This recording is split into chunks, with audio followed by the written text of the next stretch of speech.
Welcome to the Order of Initiative, a D&D podcast where me and my friends talk about Dungeons & Dragons, DMing, and everything to do with running the game.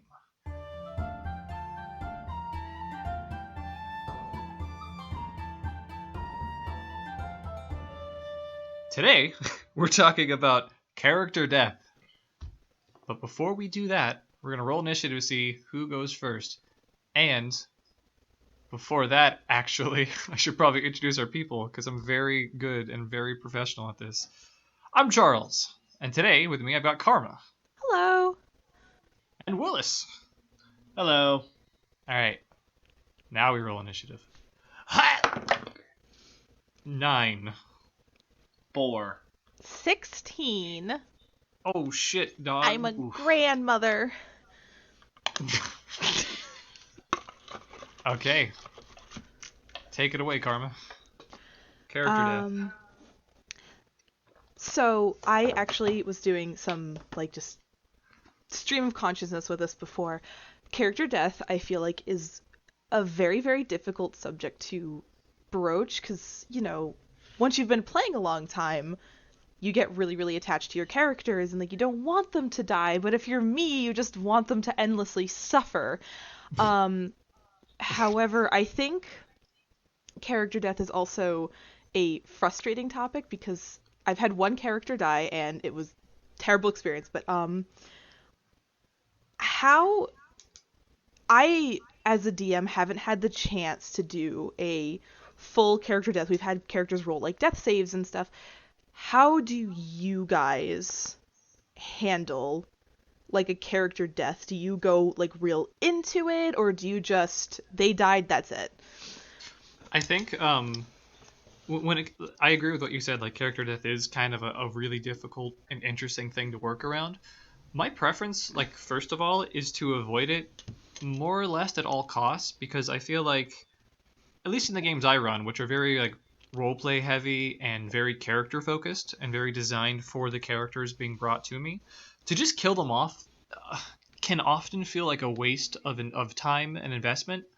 But on the other hand, character death can be some of the most powerful moments in a session. Mm-hmm. But if you get to a point where a character has done something either extremely reckless or foolish, or it just makes sense for them to die, I think the key is to give them a good death. So for me, a good death would mean giving them a chance to say some last words, either to taunt whatever's killing them or to say some goodbyes to party members. And even beyond that, if you can let their death be impactful and so say the big bad guy fatally stabs them, let them retaliate and they take out one of the bad guy's eyes. That might not have real mechanical implications, but when the party meets up with that enemy again later on and sees this big scar over one of their eyes, it's just this neat little touch and kind of a trace of that character who passed on. They left a mark on the world before they went, Right. I think it's very important to kind of gauge how comfortable your players are with character death.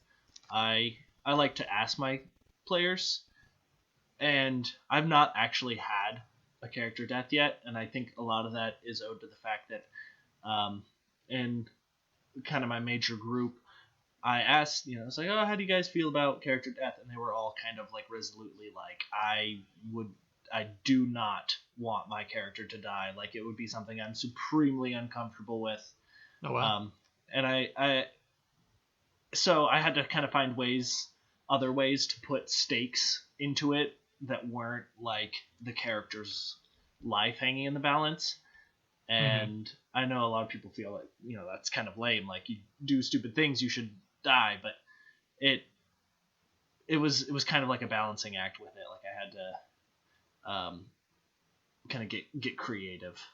I mean, that's sort of my preferred method anyway. And like you said, if everyone's uncomfortable with it and doesn't want to do it, and then you do it anyway, well, then people are just having a worse time. And at the end of the day, what matters is people enjoying the game. Mm-hmm. If you are so set in your way that you want to have character death when no one else does, there's not a net gain from that. You're actively making the game less fun for people.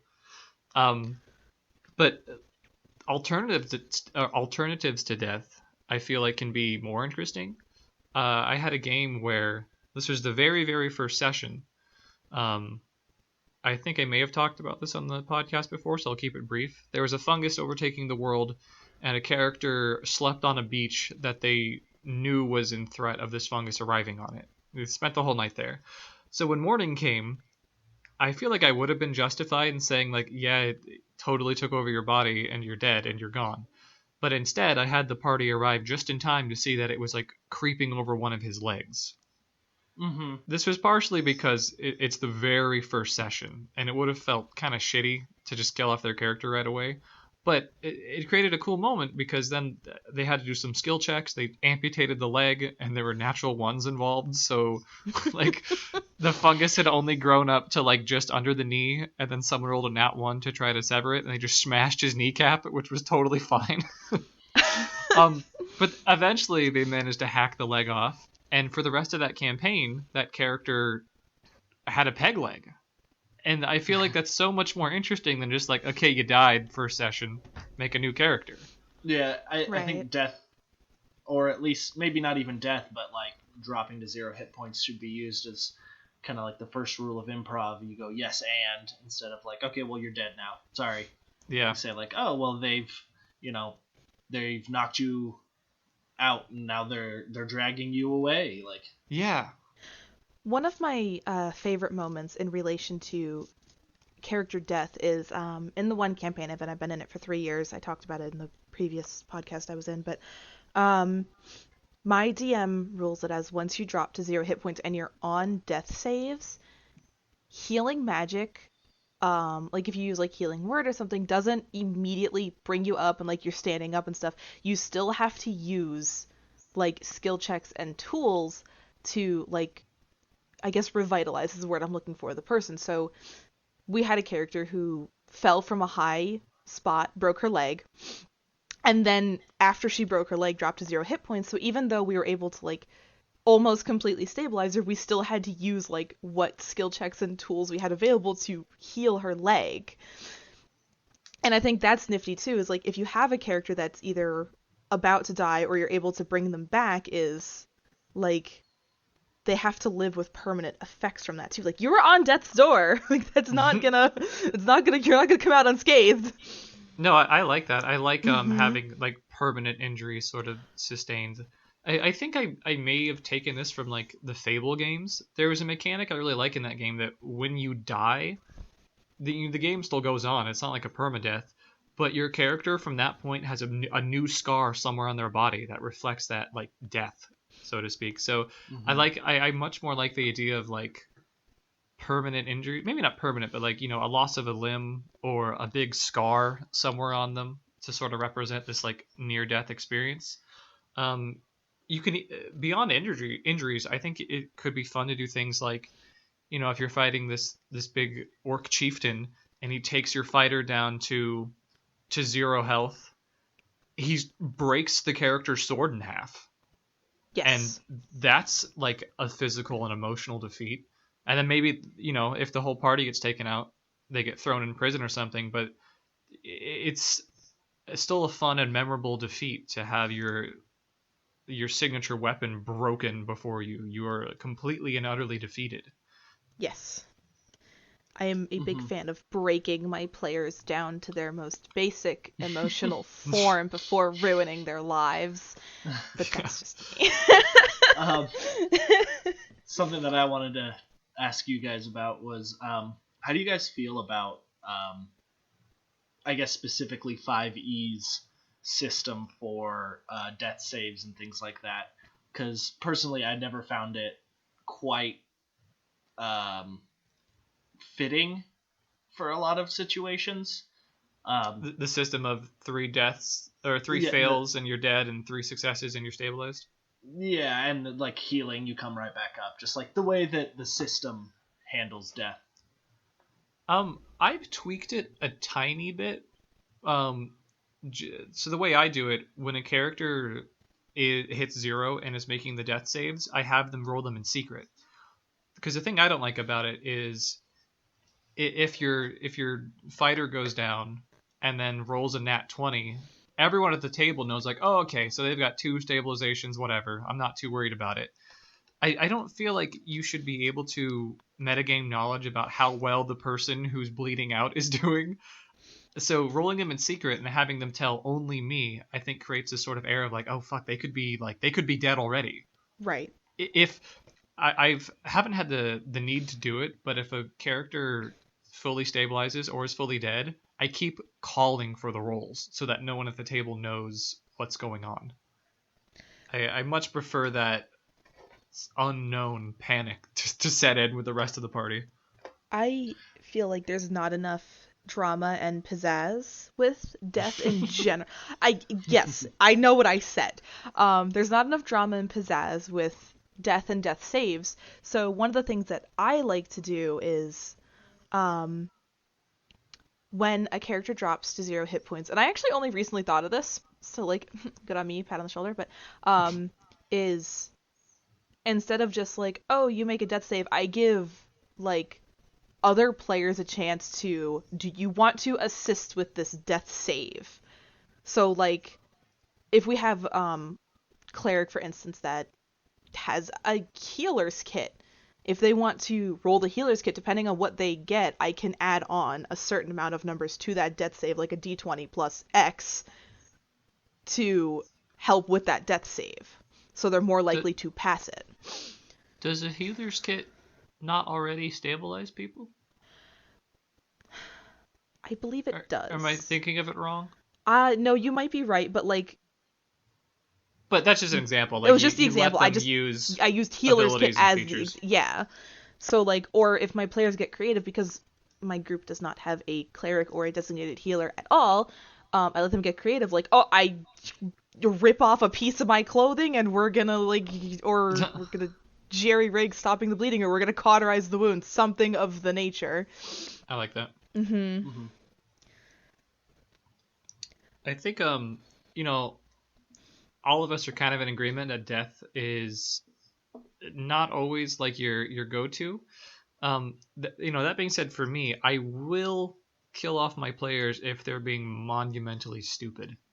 It's not completely off the table, because the fear I have was that is the players feeling like they're immortal and they can do whatever the fuck they want because whatever, we won't die. We're here to have fun, so he won't kill us off. No, if you're real dumb, I will. Willis, we almost had a moment like that a couple sessions ago.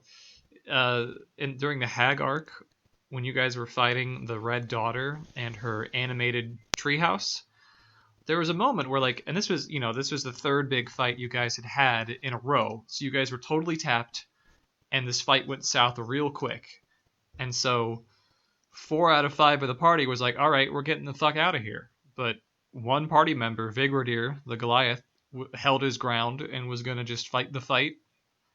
And I just had this moment of like, oh, he gonna die. So that was, and Simon too was like very resolute in like completing his mission and doing this. And I was kind of like, well, I mean, if this is what he would do, then if it causes him to die, then maybe I should have built a better character and I'll do better on the next one. Like I was totally prepared for Simon to eat it there. Like I was like, maybe it happens. Like, I mean, it's intentionally a difficult situation I threw at you guys, but something I like in D&D is managing your resources versus what you feel needs to be done right. So I knew you guys were tapped, but I guess for more context, it was just a social encounter until you guys initiated combat. So if that resulted in one of you guys dying, I wouldn't have really felt bad about it because you guys knew the risks. You guys had even discussed before you entered her house, like, do we really want to do this right now? We are totally drained. If a fight breaks out, we're gonna fucking die. And if the party is aware of that before I even present the full context, and they're already weighing the, how dangerous it is, if it results in a death, I feel like everyone would sort of understand why it happened, Mm-hmm. Mm-hmm. I think the worst thing you can do is like a gotcha death, where like, oh, you didn't this door that Yeah. you thought was unlocked, it was actually booby trapped and you died. It's like, okay, cool. Any Thanks. death that comes across as like the DM trying to win against the players Yeah.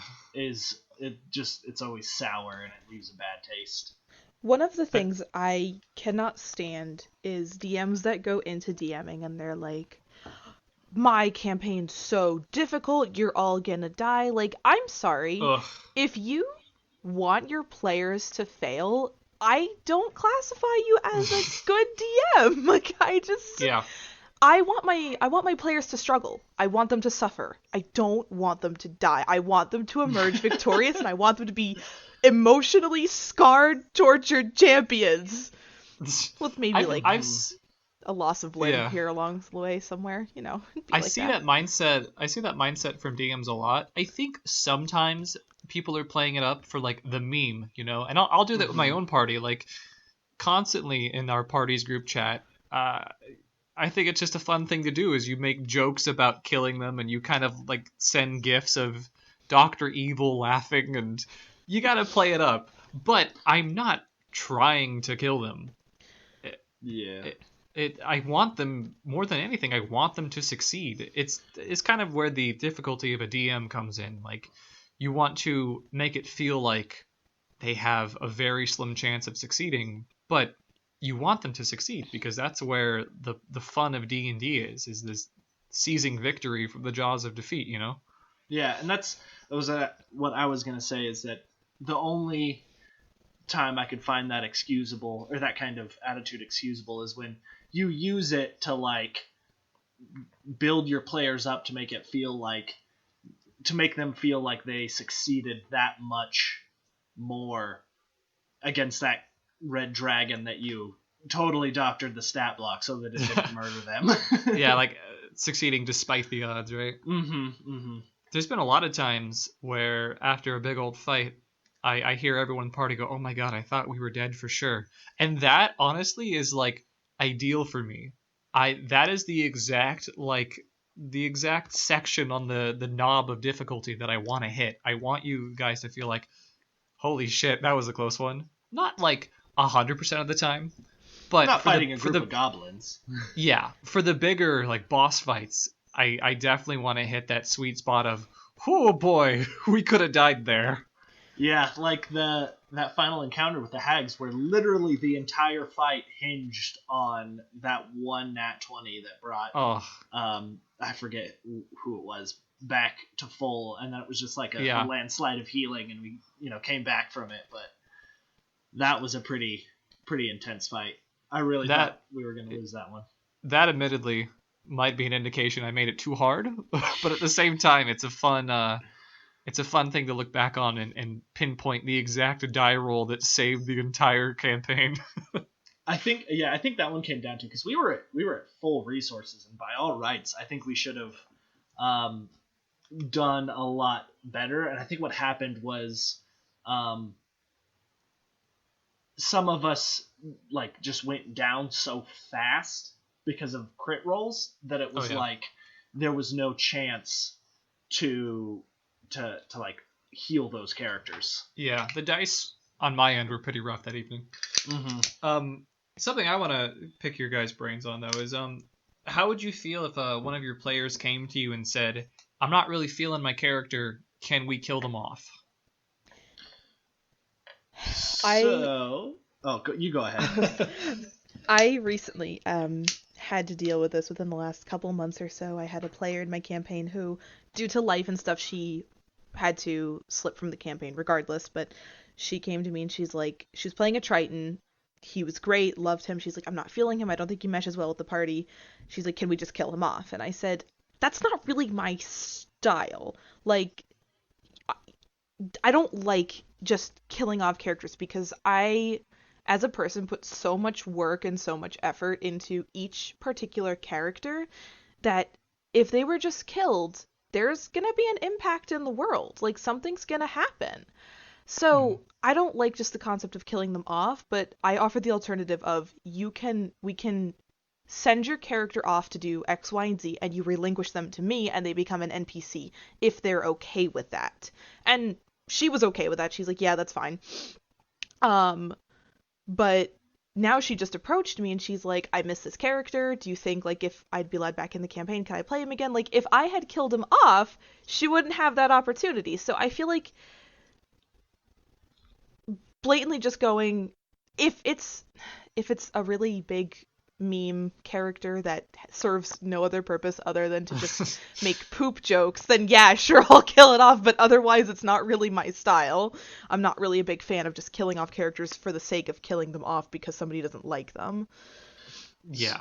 So, yeah, if somebody came to me with that, I think my first go-to would be like, okay, do you actually want this character to die? Is that what you want for this character, or you just want to get rid of them? And kind of examine why they, want the character to die. And if it's something that they want for their character, then like I'm all for it. Like I love to help my players develop their characters into what they want them to be. And sometimes what you want for your character is just like a really grand, heroic death. And there's other ways to give characters a heroic outro without killing them, but sometimes that's what the player wants, and if that's what they want, then I'm happy to give it to them. Yeah, I feel like like asking for your character to die could work if you've been you've been running the character for like 3 years and an arc just ended where they killed the big bad guy that or their personal villain from their backstory, rescued their daughter, and it's like, well, like I feel like my character arc is done. Like maybe a death now is like the perfect ending for the character. But kind of like Karma said, that's so like conclusive, and it just cuts off so many opportunities for them to come back later. It reminds me of what happened with your character in the last campaign, Willis. You didn't ask to have them killed off, but you were moving.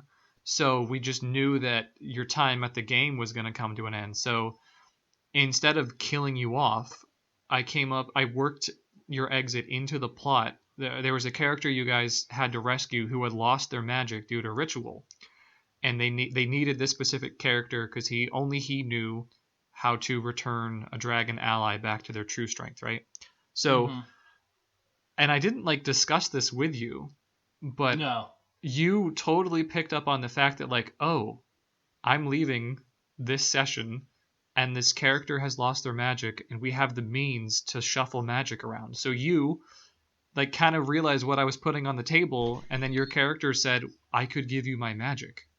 So they did a little ritual, and your character sacrificed his connection to magic for this NPC, which in turn helped the dragon regain her full size and full strength. And it was just sort of a natural way for your character to take a backseat. And the really fun thing about that is then that like when that campaign ended entirely, your character got to come back. We had you Skype in, and you helped out in the final fight of the whole campaign. And that's so much more exciting than just killing you. You got to come back and help. Yeah, that was fun for me. This has, I guess, well, I mean, it has to do with character death, but like not with the current topic at hand. But I was in a campaign where I played one of my innumerable druids, and so we were like, dungeon crawling, going through this dungeon, whatever, and there was a bunch of like zombies, and they dropped my character to 0 hit points, and I'm like, okay, well, I have death saves, that's fine, I'll figure it out. Plus we have somebody else who does have like some sort of healing ability that they can use on my character just to at least stabilize me. Completely glossed over the death saves. The DM just said, and we have our first character death of the game, and then what went on and was like, okay, who's next in the initiative? And we all were just like, what? And I said, I get death saves, and he's like, nope. I was like, what do you mean? And he's like, oh, well, when you got hit, it like the damage rolled over. And I'm like, what? What do you mean the damage rolled over? Was this a new DM? It wasn't his first campaign, but Yikes. Yeah. I know there's a few things that can cause a character to just outright die. Like, I know that if necrotic damage reduces your max hit points to 0 or something like that, Yeah. or if you take more than half your health in damage or something like that, then it's if you drop to 0 and the remaining damage would roll over to your max in terms of negative health, you outright die. Yeah, but it didn't. I thought it was half, but it was something like 16 damage total, and I was at 12 health. Like, that's, and my max health at the time was, I think, 60. So I don't. It just, like, That's so thing shitty. kind of stuff infuriates me, like, because I'm of the belief if there's a character that's going to die, I want it to be grand, because win or lose, your characters are going to become champions, and that's just an aesthetic I love. Even ignoring the fact that he just brushed aside giving you death saving throws, if that was your character's time to die, he should have, like, let you have some final moments. Or, like, even if you died, mechanically speaking, with 3 deaths, I still wouldn't have you, quote-unquote, die until combat is over and resolved. Then the party rushes over to you, falls to their knees, and realizes, oh shit, this is a fatal wound. They're going to die soon. Not, oh yeah, you died right away. Okay, next turn? God, I can't think of a worse way to handle that. Holy shit. Yeah. I was very angry. So, I feel like the 3 of us are of a like mind when it comes to how D&D should be played, and there are a lot of different ways to do it. I have met some people out there who like to play D&D like it's a video game. When your health drops to 0, you die, you roll up a new character, you smash some goblins, you get some gold, and that's how they do it. And there's nothing wrong with that as long as you're having fun with it. But yeah, if everyone wants to do that, go for it. Yeah, and that's kind of how we talked about the session 0 stuff, like, as long as it's discussed beforehand. And I just wanted to throw out there that, like, stuff like that can be okay if everyone's okay with it. Personally, I find it distasteful, and I would never do it, but, some people like it. Yeah, if the main thing you enjoy about D&D is the combat, then by all means, just reroll characters forever. I personally can't stand that, but but whatever, man. My fun is not everyone's fun, so it hardly matters. Yeah. TPKs, total party kills. I can't. Fall, you die. I can't ever envision myself doing a TPK. Ever. Like, it's hard enough to twist my own arm to kill off a player, even though I will if push comes to shove. But, like, even in a situation like Willis, if you guys had totally, if every single one of the party had dropped to 0 hit points during that hag encounter, you would not have all died. I think one of you would have died. Someone's injuries would have been too grievous, and there wasn't enough time to recuperate and, like, heal them. But the rest of you would have woken up imprisoned, or maybe in the middle of being dissected or experimented on or something. Like, and that's still like a monumental loss. Like, oh damn, Figurdir died, and the rest of us have horrible trauma from it. But if you just go like, all right, everyone's dead, new campaign next week, it's like, oh, okay. I don't know, maybe like the storyteller in me is too strong, and that's just it's not a satisfying ending by any means. No, absolutely not.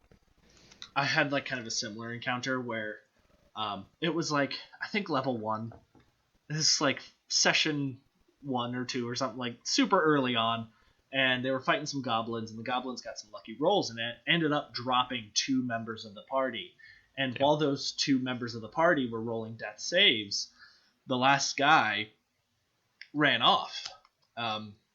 It's like, first, you just met these people, you don't want to really die for them yet. They hadn't finished making death saving throws, so I had them stop. Like, okay, no more death saving throws. I could have had them do it to see if they lived or died, but it was session 1, so I was like, okay, no more death saving throws. Like, since the goblins have you now, like, they stabilized you, but I didn't tell them that. The other guy left. He went and he healed up, And when he came back, he found them tied up and freed them, and together they all, continued on their way. See, that seems perfect to me. Mm-hmm. Yep, and I was like, that last guy was, admittedly, they made some bad decisions too, but the last guy was there, and I was like, please don't last stand these goblins, like. Last stand the goblins. That's a really good call to make, especially for like a session 1. That just creates some immediate like bonding between the party. One of them saved the other two, and immediately they're going to be closer as a party. Yeah, and if he had last standed them and gotten knocked out, then like they would have all been captured, and I would have had to figure something out from there. But I definitely wouldn't. I hate killing players off like first session because it's so easy to do, like accidentally. I tried to not give my players too hard of a combat for the first session because I dislike the tavern start. I also don't do the let's go around the room and introduce ourselves. Like, I let my players do that like throughout the course of the first session. So one of my favorite things to do is I start my players off in the most recent campaign I'm doing in an arena, and I just said, you guys are at a festival wandering around, what do you guys want to do? And they all just happen to be like, yeah, let's go to the arena, we want to fight some people. I'm like, cool.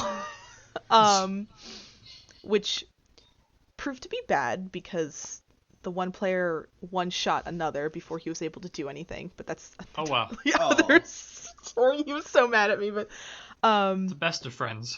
And then right after, like, they were doing this tournament arena fight, I had this, this starter big bad show up, like Skyrim opening, these things appear, you gotta do something. And hell yeah. The one player, because of me, just was out of commission and couldn't fight at all. And I was like, oh no.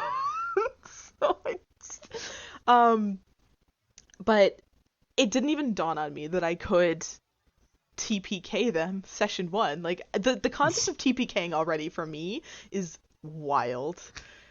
And the only reason I would knock my party members down to 0 entirely is for story purposes, and they're actually not dead. By to 0 entirely, do you mean like you try to avoid knocking anyone out in combat? No, I want to do that, but I just, as a whole, I don't want to total party kill. Yeah. I want to drop as many to 0 as possible, but just enough so that they can like get back up again. Yeah.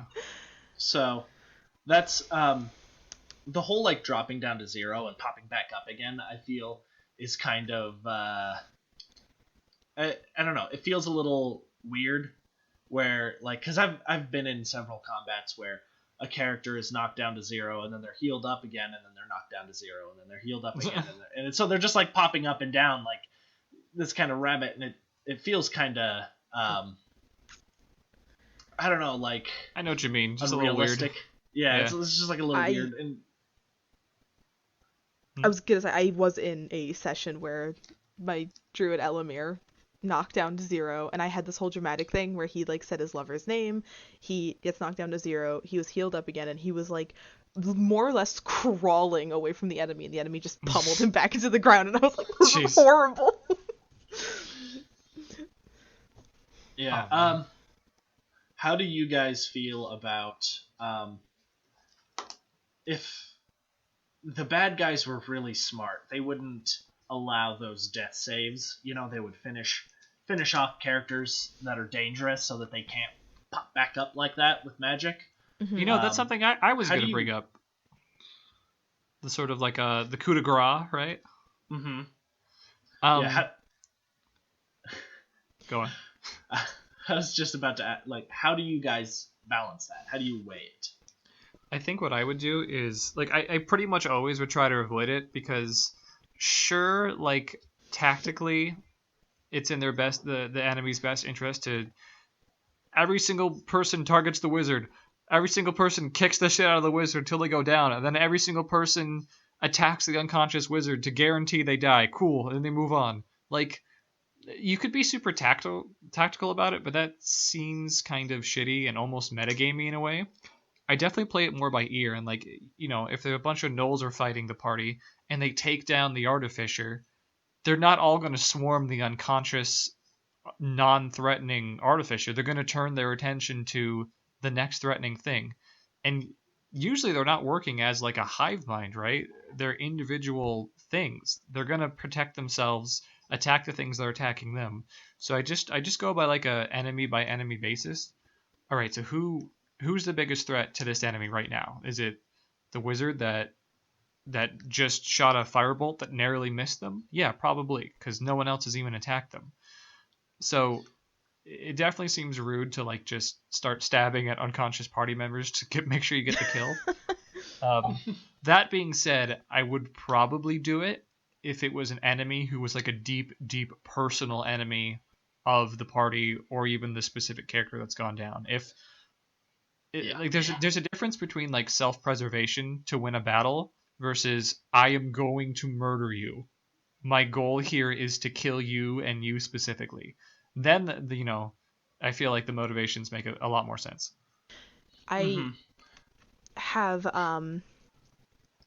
a entity in my campaign that he is actively seeking out one of the players to kill him. That's his goal, because I have the Deck of Many Things After Dark version. But anyway, it's a swordsman that's seeking out this character to kill him, and every time they encounter him, he doesn't care about the rest of the party. He is tunnel visioned on this player. So that's one instance where, like, if you guys encounter him, you have to protect this player or take the swordsman down instantly, because he does not care who he has to cut down. If he knocks, like, the Tabaxi wizard down and like the druids down, he doesn't care about them once they're unconscious. He just, so long as they're not a threat, he just wants to kill this player.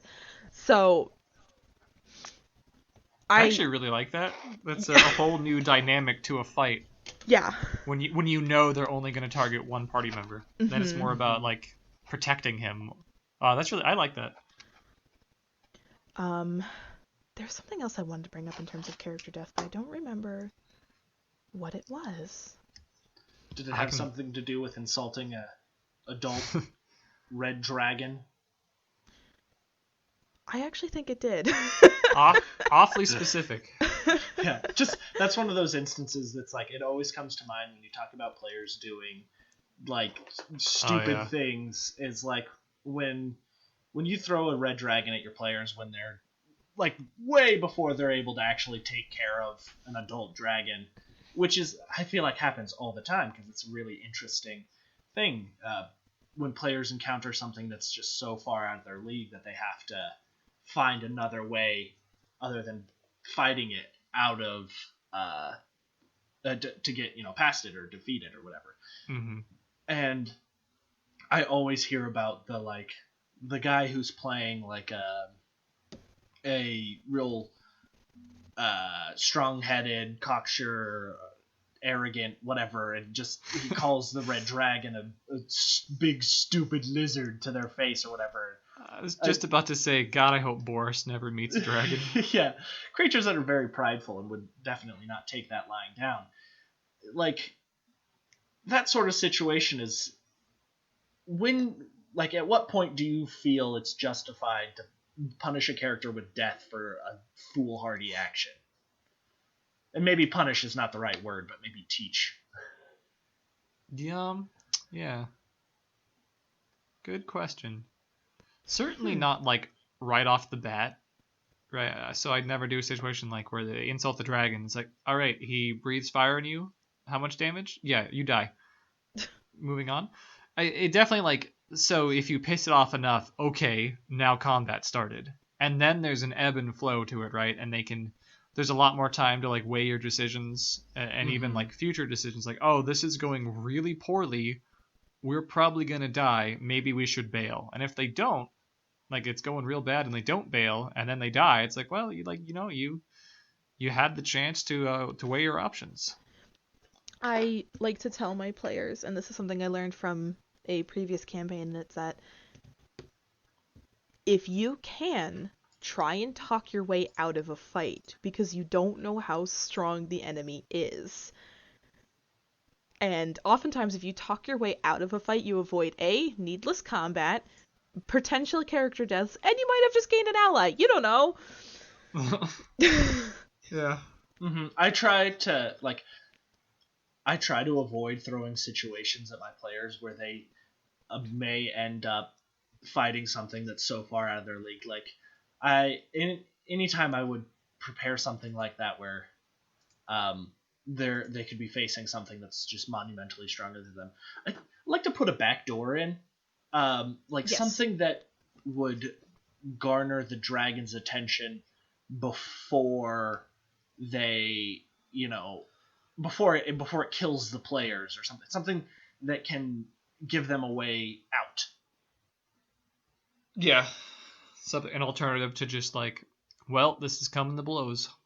I was just gonna say, I think having the threat of death in combat I love it. I personally love that we can like die or almost die, and when you're in the middle of a fight and another player goes down, you're like, oh fuck, we still have this big enemy that's going to now turn its attention to the rest of us, and this guy that may just straight up die on us if he doesn't pass his saving throws. So now you have that interesting balancing act of, we have to like not like split, but split our focus between like casting and healing and fighting and healing, and how many spell slots am I willing to put forth into trying to beat this BBEG as opposed to healing him? Do I have enough resources to stop swinging my sword and like try and cauterize or bandage a wound? Like, I love that dynamic and aesthetic, and just God bless. Yeah, the more choices and options you have to weigh, the more stressful it's going to be. Yes. So I think death can be a very powerful consequence, something that it keeps the drama alive, the tension. For sure. Yes.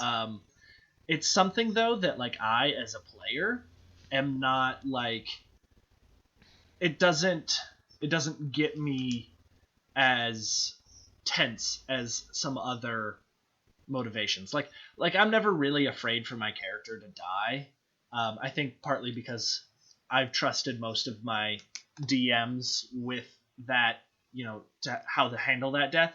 Or, if I didn't trust the DM, I didn't really care about the campaign that much. And oh no. I find that like character death to me, it just feels like it would just be a story point and something that I could enjoy. However, when there's some other, like an NPC's death is on the line or a goal is on the line, that I think gets me a little bit more oh, really? tense.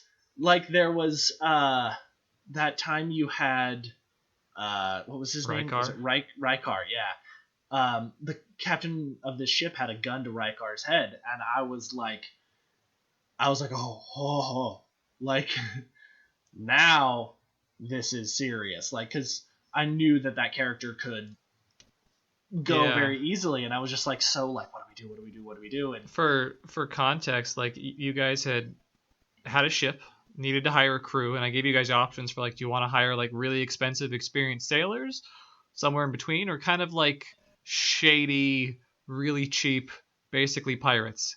And you guys went with the pirates. So on your return journey, there was a mutiny happened, and they grabbed the NPC that had been helping you for a while, held him at gunpoint. And I remember like, and it was definitely tense.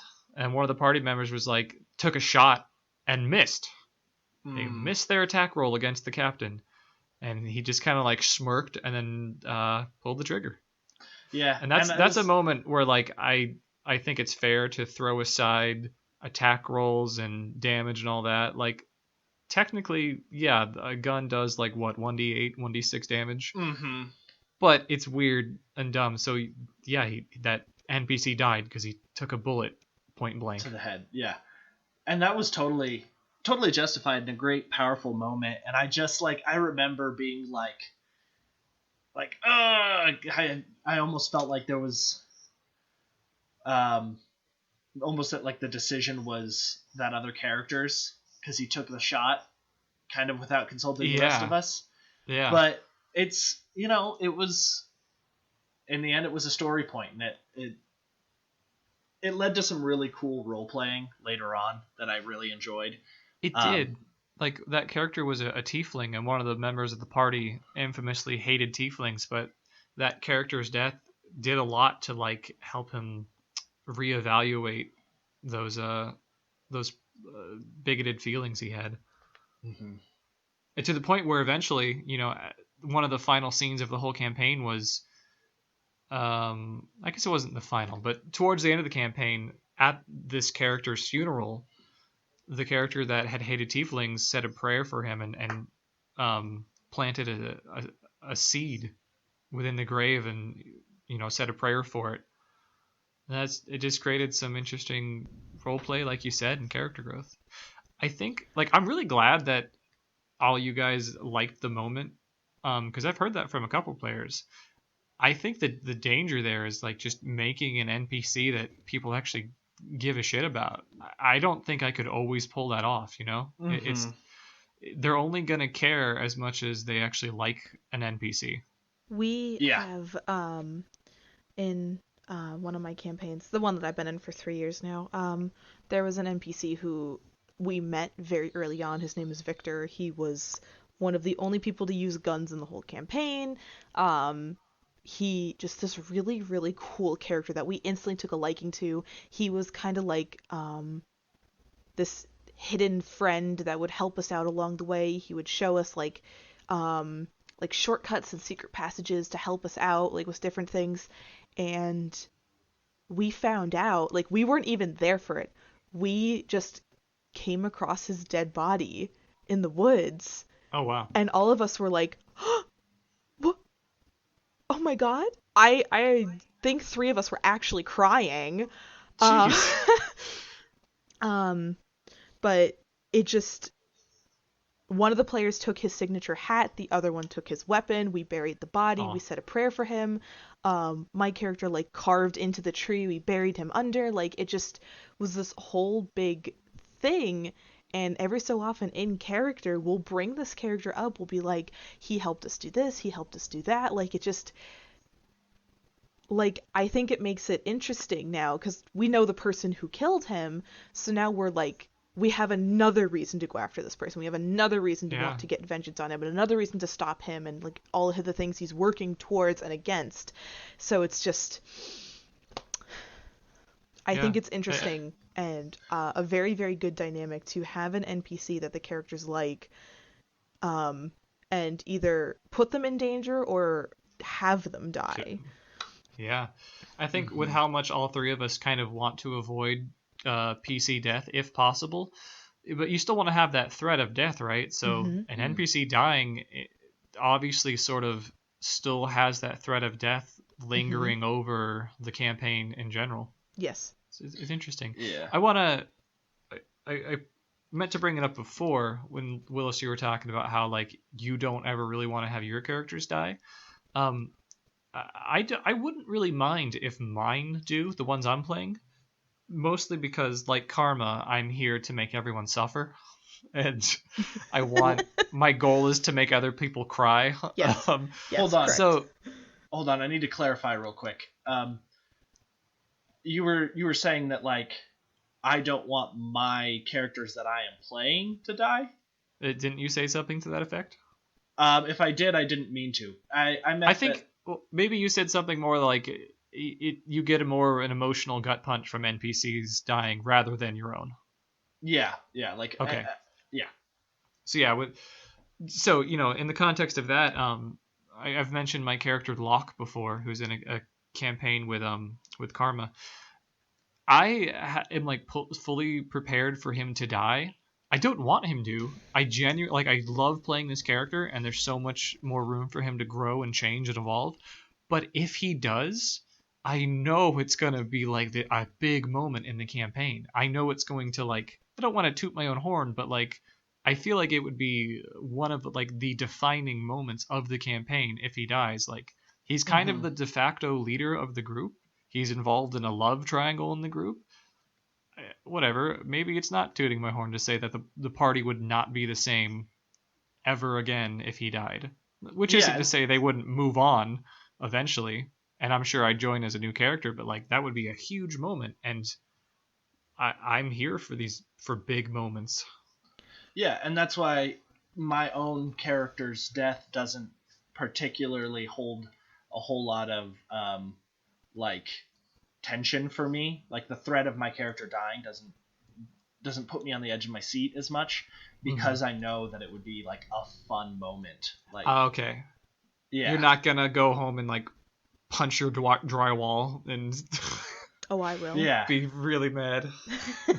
Yeah, like I'm probably would be sad to see my character go, be somewhat emotional, but I know that I would enjoy the moment. That being said, if it was just kind of like, all right, you will fall to 0 hit points, you have failed 3 saving throws, and you are now dead. Next in the lineup is, I would be like, what? No. See, I'm the type of player where like I know what my last words are gonna be to each other of the party member, and I've scientifically engineered them to be as rough as possible. Yeah, I know what I think I know what Simon's last words, if he ever says them, are gonna be, and maybe we should talk about that at some point. Sure, I'm totally down for that. I know that's definitely an interesting thing to consider. Is like, what would your character's last words be? And like, you as a player should at least mentally prepare for them to die. Oh God, now I want to talk about it. Okay, we need a new topic. After this. I for the campaign that I've been in for 3 years, there's been several of us. One of the tieflings, because I know I mentioned it was 2 tieflings, 3 elves, 2 halflings, and a dwarf in the party. One of the tieflings, myself, and one of the other druids approached the DM and said, listen, we've been doing this for 3 years. If our character like died, and like it can happen, it's not that we're saying like don't let it happen, it's just if our characters died, we don't think we could roll up a new character because we're so close. Wow. We're so close to the end as is. We don't think we could roll up a new character. We would just say we're just gonna step back or like create like a soft like guest character until the campaign comes to a conclusion. But like actively rolling up a new character and creating a backstory, like the thought of losing Callista right now is so heart-wrenching. I can't handle it. I mean, I feel that it would, it'd be like really just such a sad sack move, like knowing that you're close to the end of the campaign, and then if Callista dies, the idea of not making a new character or even a guest character and then just spectating would really like hammer home the death, because in other campaigns, if you're halfway through or early on and your character dies, it's sort of expected you just roll up a new one, right? Mm-hmm. But if the player like actively stops playing, fuck, that's so sad. Yeah. God, no, that's rough, man. Oh. Yeah, my best friend who plays one of the tieflings, she's like, yeah, if something happened to Arya, like I would need some time. Like either I would just need time, or I don't think I'd be able to continue in this version of the campaign, because my DM does want to do like a sequel later on, but like, oh wow, it just. The thought, I can't imagine losing Callista at this point, and I'm so nervous. But I want to throw it out super quick that this is like the only scenario where I would encourage or even suggest, like, if a character dies, the player drops 2. Only in a situation where you're really close to the end, everyone's super attached to it, and it would feel weird to introduce new PCs. Yeah. And even then, let the players spectate. Yeah. But there's definitely another like twist of the knife if that player doesn't have any character anymore. Oh man. Yeah, it's a very finite thing, because even if you have a guest character, like that guest character could have ties to your previous character, or like the players can like go, oh yeah, we just lost somebody, they can talk about it. But if there's nothing there, it's just she's gone. They're gone. You can't bring them back. Well, I want to actually, on that note, I want to breach something with you guys that we've kind of left out of this podcast so far is mechanically there are tons of ways to bring a character back.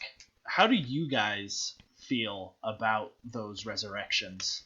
Willis, you're so good at saying this shit.